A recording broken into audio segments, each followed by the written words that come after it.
लखनऊ एक शहर जो अपनी संस्कृति, इतिहास और रहस्यों से भरा है, लेकिन इसकी सभी कहानियां पुरानी यादों की गर्माहट में नहीं डूबी हैं। कुछ अंधेरे में छिपी हैं, परछाइयों में दुबकी हुई हैं, बस सुनाए जाने का इंतजार कर रही हैं। शहर के बाहरी इलाके में एक घर के बारे में एक कहानी है जो लोगों के बीच फुसफुसाते हुए सुनाई देती है। काली कोठी के नाम से मशहूर यह हवेली दशकों से वीरान पड़ी है।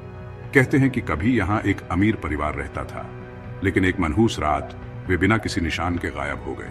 कोई लाश नहीं मिली, बस एक भयानक सन्नाटा जो घर को घेर लिया। जिज्ञासा या सरासर मूर्खता से प्रेरित होकर बहादुर लोग सच्चाई का पता लगाने की कोशिश करते रहे हैं। ऐसा ही एक खोजी था रवि, एक शौकिया भूत शिकारी जो अलौकिक घटनाओं को डॉक्यूमेंटेड करना चाहता था। कैमरा, रिकॉर्डर्स और दृढ़ निश्चय के साथ वह एक अंधेरी रात काली कोठी में कदम रखा।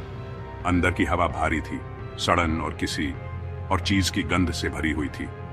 जैसे ही रवि आगे बढ़ा, उसने फुसफुसाहट सुनी, धीमी लेकिन साफ। उसके इक्विपमेंट ने काम करना बंद कर दिया, सिर्फ स्टैटिक रिकॉर्ड कर रहा था। उसका दिल जोर से धड़क रहा था, लेकिन वह आगे बढ़ता रहा, सोर्स ढूंढने के लिए दृढ़।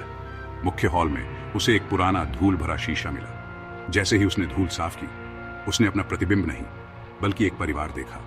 वह परिवार जो गायब हो गया था। वे फंसे हुए थे, उनकी आंखें विनती कर रही थी, मुंह चुपचाप मदद के लिए चीख रहे थे। और फिर वे गायब हो गए। उनकी जगह एक खोखली आंखों और भयानक मुस्कुराहट वाली परछाई ने ले ली। रवि डर के मारे पीछे हट गया। तापमान अचानक गिर गया। उसने महसूस किया कि एक ठंडा हाथ उसकी गर्दन पर छू गया और एक फुसफुसाहट, लगभग एक सिसकारी, कह रही थी, तुम अगले हो।